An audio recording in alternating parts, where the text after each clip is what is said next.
স্টার্টারে অনেক কিছু ছিল, বাট আমি যেগুলো এনেছি তোমাদের সাথে একবার শেয়ার করে দিচ্ছি। এটা হচ্ছে ফিশ বল, এটা খুব ভালো খেতে ছিল। এরপরে রয়েছে পনিরের একটা প্রিপারেশন, ওটাও বেশ একটু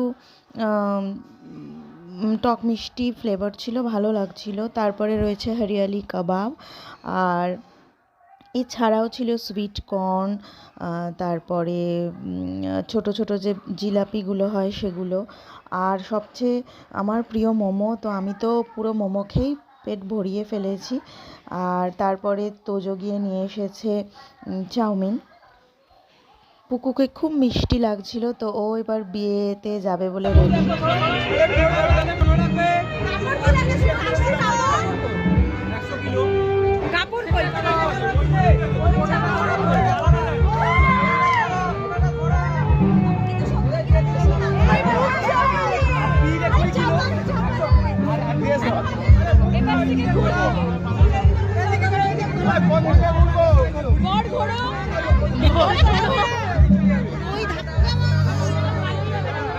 পিছন সাইড হয়ে আছে, সাইডে আছে।